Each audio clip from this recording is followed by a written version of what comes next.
Just out of curiosity, how many of you have lived your entire lives in Knox County? Okay, that's quite a few. How many of you have lived, we'll say, 15 plus years in Knox County? That means if you already raised your hand, you have to raise it again. Just so, yeah, we're going to see how many hands we can get up. How many have lived 5 plus years in Knox County?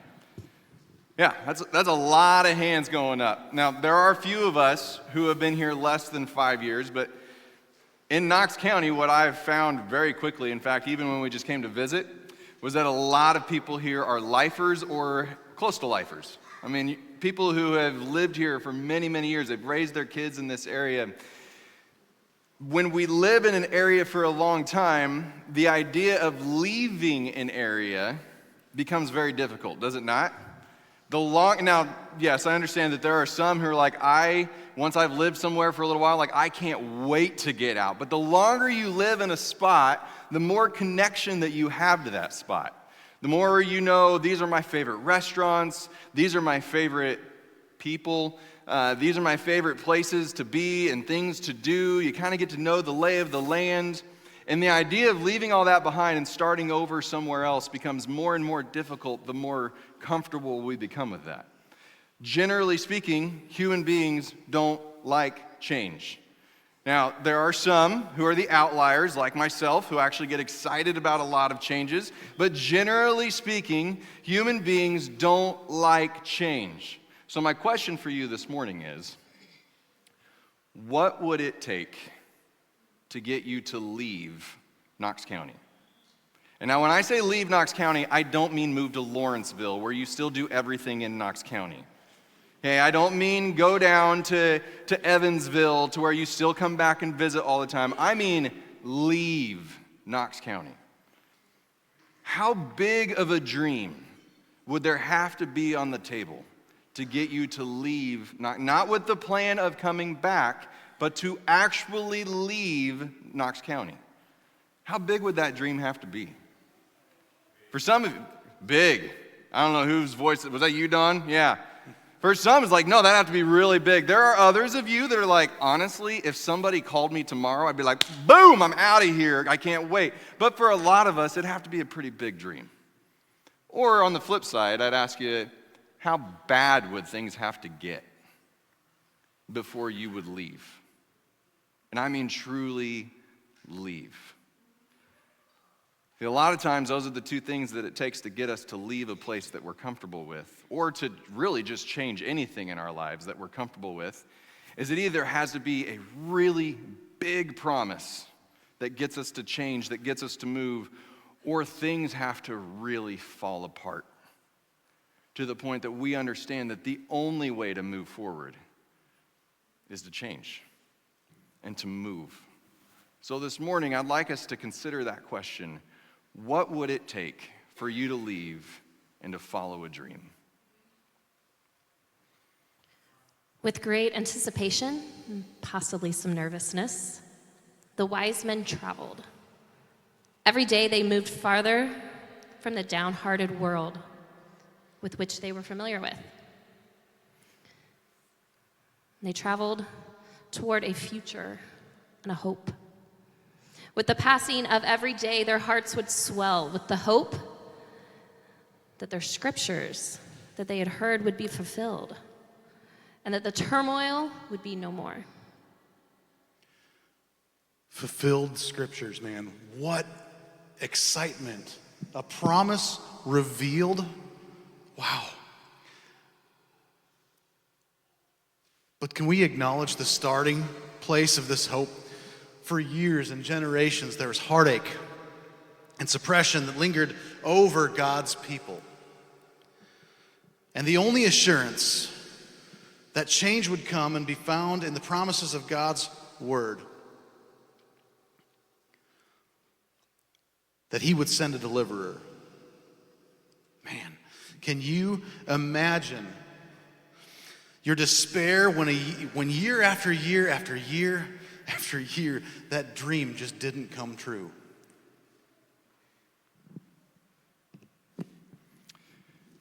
We talk a lot about the wise men this time of year. We talk a lot about the shepherds who had a short travel, but the wise men who traveled from afar, who left behind what they knew, searching for a dream. But I want us to consider for just a moment this morning, like, the wise men are part of the Christmas story, and I get that, but there are also those who came before them who are a part of the Christmas story. No, they don't show up in the manger scene, and we don't sing songs about them, but consider Job.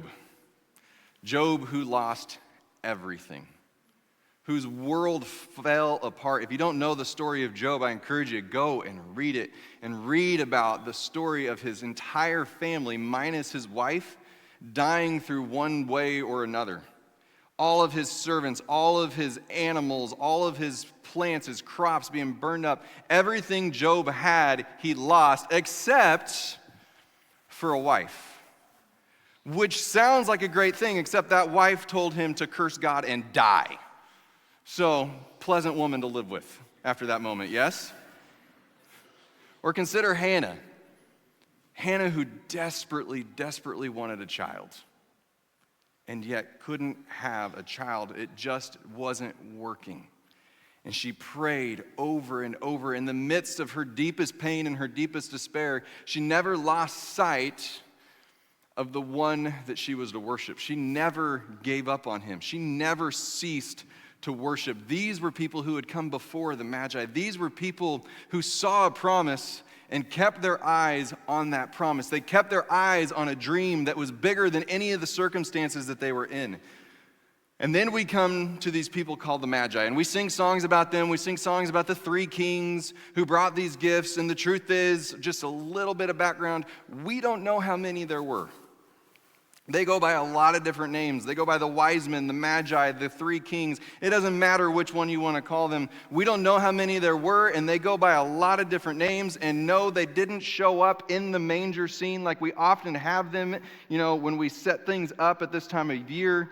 In fact, let's see, which character was that? Was Lassiter in Psych, who decided, hey, you know what?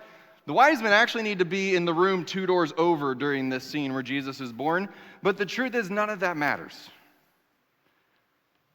What matters about the Magi is that they had been keeping their eyes open for a promise that had been given, for a dream that had been given. Even when the people who God had called to be his people, even when their eyes stopped looking, when their hearts stopped yearning, when they had given up, these Magi didn't stop. They continued to look for the sign of the promise. So it was a big dream that got them to leave where they were. But it was also despair that got them to leave where they were. How bad would things have to be to get you to follow a dream out of here? To think that there would be something else better outside of the confines of Knox County? If indeed you live in Knox County. I know some of us don't. Some of us are already outside. How big would the dream have to be, and how bad would it have to be? Well, they had both. There was a big promise of a Messiah who was going to come and free the world from the tyranny that it lived in. And it lived in tyranny. We may glorify some events of the Roman Empire when we make movies like Gladiator or Gladiator 2, which I'm not sure why they made. We may glorify some of these things and glorify some of the people, but the truth is it was not a pleasant time to live. And it was not a pleasant leadership to live under. And so the Magi went, they left, they searched for a promise, and the first place they went was to a palace. They went to a palace because that's where promises are made, right? That's where promises are kept. Politicians are the ones who make the promises, do they not? And if we're being really honest, how often do we go to that same palace to find our hope, to find the answers to the despair that we're in, to listen to the promises? No, it's not a palace anymore. It's a White House. And we look for our hope in it. Oh no, we don't want to admit it, that that's where we would put our hope. But every 4 years, it becomes pretty obvious that we are searching for hope in the palace still. But the Magi didn't find hope in that palace. They heard some false promises. They heard, yes, go find this child and bring him back to us, or bring him back to me so that I can worship him. And it was an empty promise. You can read the story. You've probably heard the story. And they went and they left the palace, and that's when they found the answer that they'd been searching for.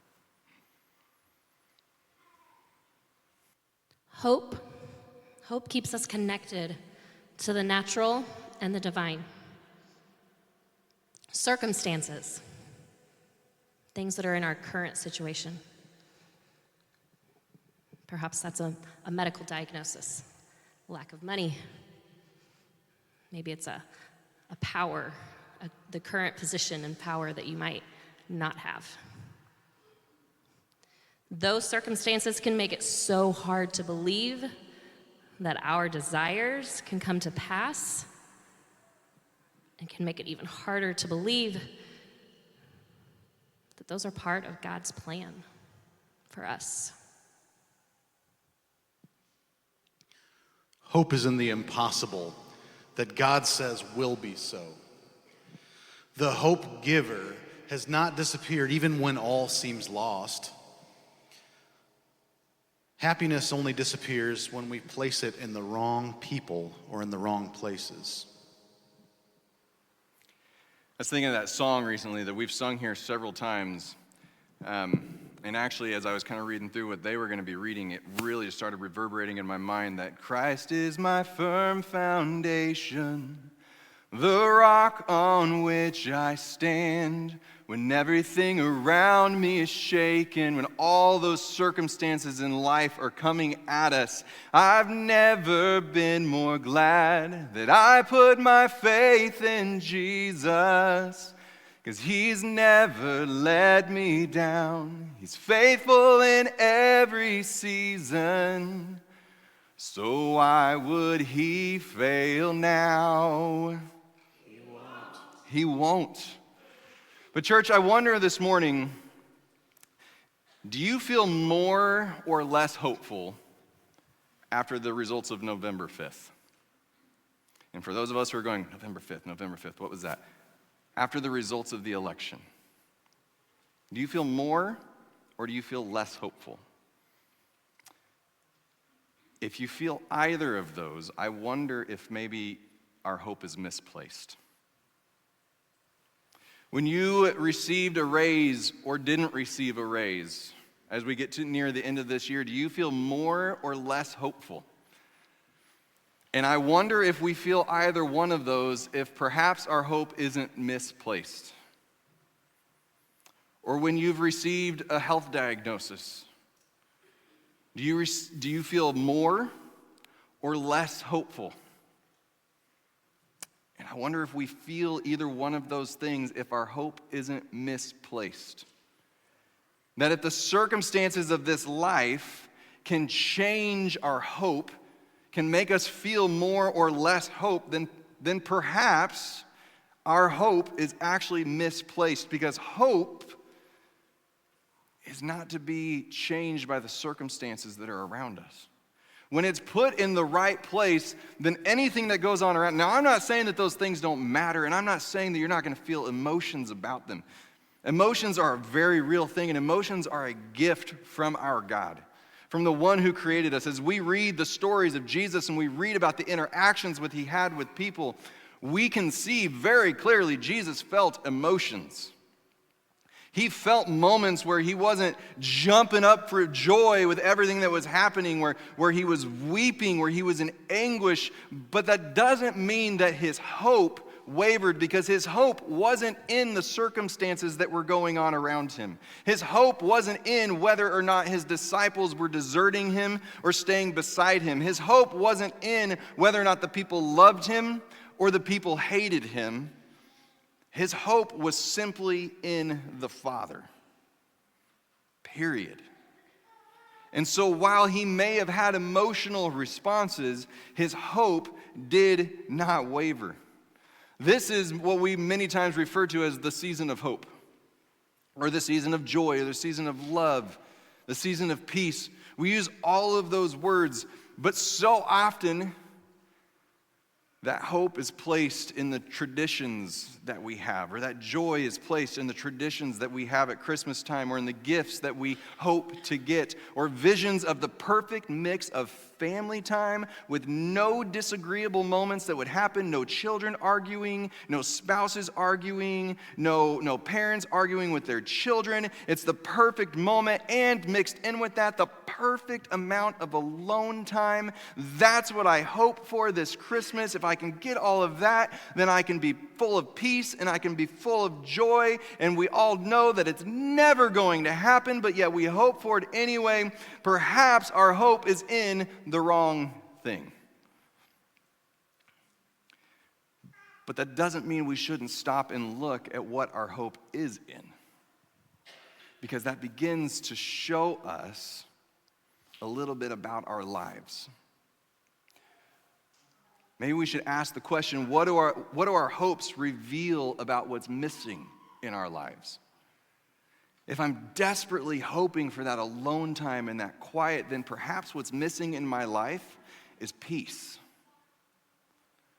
Perhaps what's missing in my life is stability, not another item or another relationship, although both of those things are not bad. But perhaps the hope that we're placing in something is actually telling us about something bigger that we're missing. What would it look like to possess something that will live beyond this life that we live?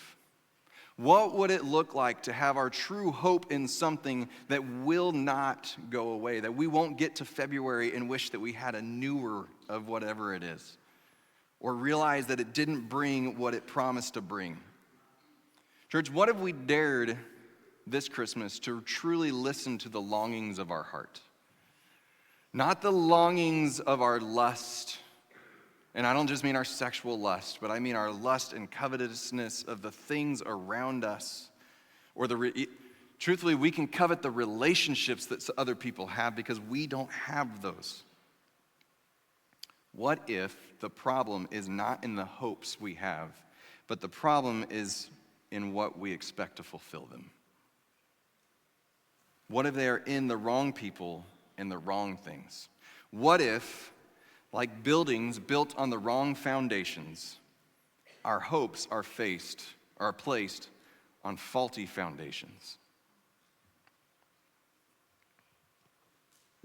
Max Lucado writes, God is always near us, always for us, always in us. We may forget him, but God will never forget us. We are forever on his mind and in his plans.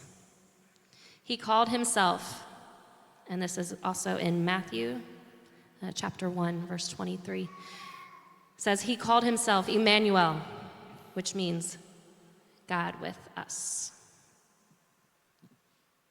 Not just God made us, not just God thinks of us, not just God above us, but God with us.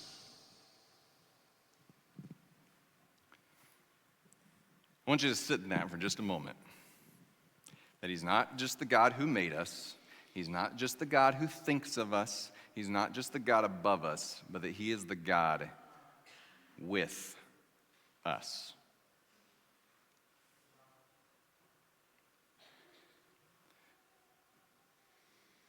There's a lot of people in this room, which means there's a lot of different personal circumstances going on. Some of them are great and they're awesome and we want to tell everybody about them, but then maybe sometimes we feel like we shouldn't tell other people about them because it's going to make them jealous or they're going to feel like we're bragging, and so we're always struggling with whether or not to tell, but they're great circumstances. But the truth is that some of them are also really, really difficult circumstances. And yet God is with us. In the midst of job insecurities, in the midst of national unrest, in the midst of health reports and family fights and rebellious children, teachers that we don't get along with, students. He is with us. Not just above it looking down, but with us. Not just saying, hey, I made you, now figure it out, but he's with us in the middle of it. We read that we have a high priest who understands the life that we've lived, the life that we're living. I've shared it every week for the past several weeks that we read in John chapter 1 that he was in the beginning, and in the beginning the Word was with God, and the Word was God, and everything was created through him. But then he left his throne and he moved into our neighborhoods. This isn't just some king or some politician who makes policies in a really nice room somewhere, sitting in a really nice leather chair with a really nice fountain pen. This is a king who moved next door, regardless of where you live. Who doesn't just say, I know what you need because everybody needs this, but he knows what you need because he knows what you need. See, Jesus is the hope giver. As we talk about hope and peace and love and joy, Jesus is the one who gives and who brings those things. He is the hope giver. We can look to the bigger paydays. We can look to the bigger gifts. We can look to bigger families. We can look to bigger houses for our hope, for our happiness. And we will keep coming away empty-handed over and over and over again. The Magi left the king's palace still searching for the answer to the promise. It wasn't there. It was the natural place of where to start the search. You start the search with the people who seem to have it all, do you not? But yet what they found very quickly was the one who should have had it all didn't have any of it. Because all the stuff that he had wasn't the stuff that brought what they were searching for. And so they continued on. And when they finally found the answer to the promise, when they finally found the source of all hope, when they finally found the hope giver, he wasn't in a place made for kings, but instead he was in a place made for common people. People just like you and just like me. People with more than we have and people with less than we have. He found it in a place not just where the common people were, but really in the place where the less than common people were. Like the common people at least had a room in the inn. And they found the hope giver. They found the answer to the promise in a manger. And yes, I know, we can get into all the theological arguments of did they actually see him in the manger. The point being, they didn't find him in the places that we always look. And what that tells us all these years later is that hope is in places where anyone can find it. It doesn't matter how much you have. It doesn't matter how healthy you are. Anyone can find this hope. It's not hidden from us. It's not kept secret from us. The rich can find it. The poor can find it. The popular can find it. The reject can find it. It is there for anybody to find, and it is displayed for all to see. And we have tried to cover it up with wrapping paper and bows and boxes and Amazon deliveries. But the truth is, it doesn't show up there. The Magi found happiness not in the palace, but in a seemingly unimportant child born to a seemingly unimportant family in a seemingly unimportant place. In other words, it wasn't above them, it was with them. So, what are you hoping for? What are you truly hoping for? From what depth in your hope are you having to emerge from? What worship will you surrender to God, both day and night, until you see the promise from the Lord? Our celebration this year will call for us to worship him Revelation 4:8, it phrases it kind of like this. It says, day and night without ceasing, we're going to sing, holy, holy, holy is the Lord God Almighty, who was and who is to come. In this season, someone has been hoping for things to turn around. Hoping for different news on the TV, or perhaps in a doctor's office. Hoping for one more conversation. Hoping for reconciliation, perhaps with a family member or a friend. Hoping for things to maybe just go differently at home. In this season, someone has a longing deep inside. A longing for the promise of the Lord, even if they don't recognize that He is the only one that can fulfill it. And church, what do they need you?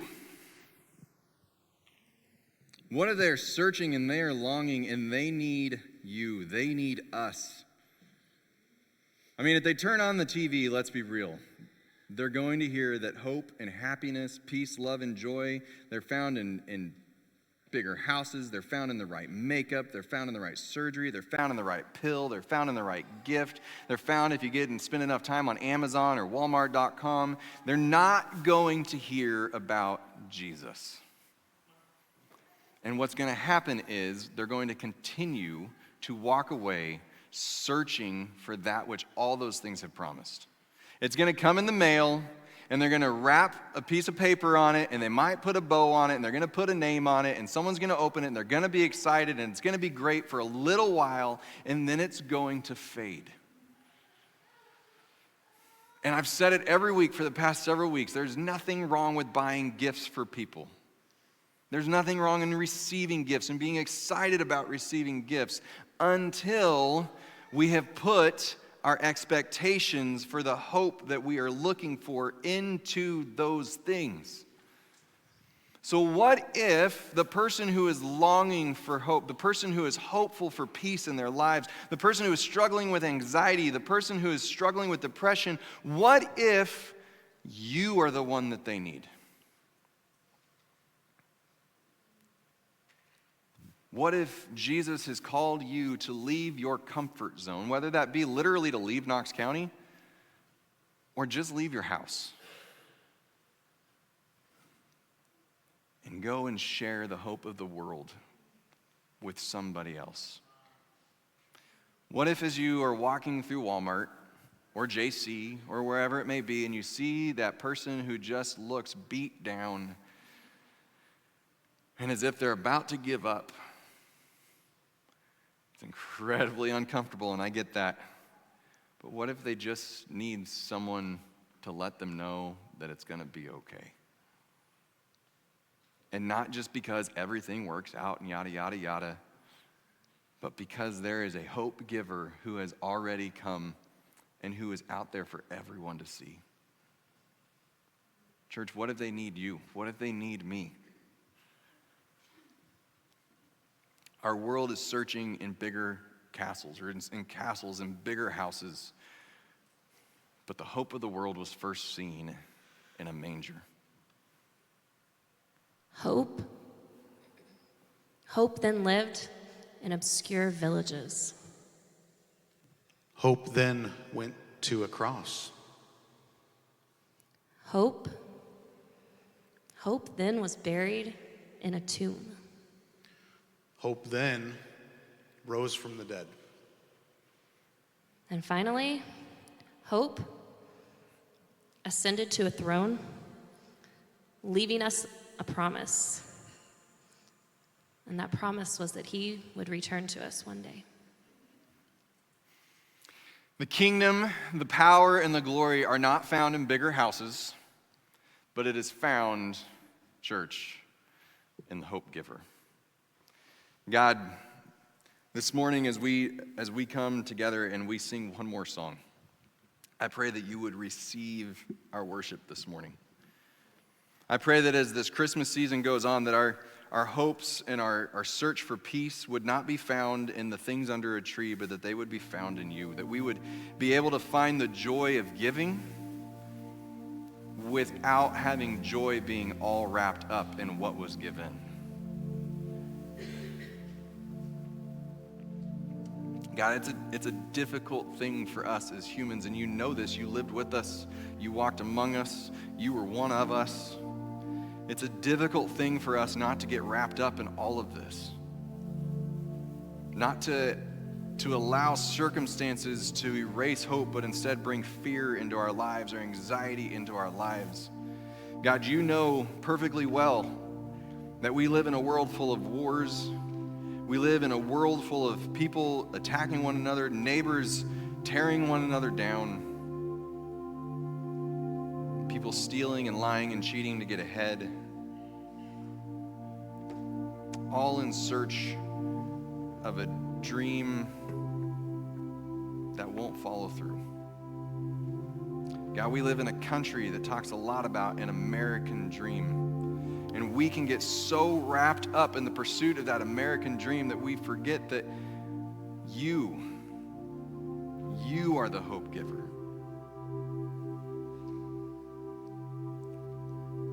That our Christian dream is bigger than our American dream. And so, God, I pray as we continue through this Christmas season that we would be reminded of that each and every day, that we would remember that you once were with the Father, and you created all of this, and you sat on a throne, and you left that throne to come down and to be among us, and you started out amongst the less than common people in a manger, not even having a room for your birth.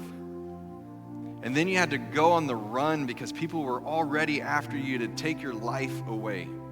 And so you know what it's like when people attack us and when people try and tear us down, when people literally try to kill us, whether kill our character or kill our body. You know what that's like. And God, you lived a life like that until you went to a cross where you gave up your breath, you gave up your blood, you gave up your body, and you did it all for us. And God, we know that you went to a tomb and that the tomb could not keep you. And God, it is because of that and because that death itself, what is often considered to be the final thing, couldn't even keep you down because you are so much bigger. And it is in that, Lord, that we find hope. And then you did one more thing. You promised us that you were going to come bring us. As you went back to a throne, you promised us that there was a place for us with you. And so, God, this Christmas, I continue to pray that you would help us see where true hope lies so that we would stop looking for it in bigger houses.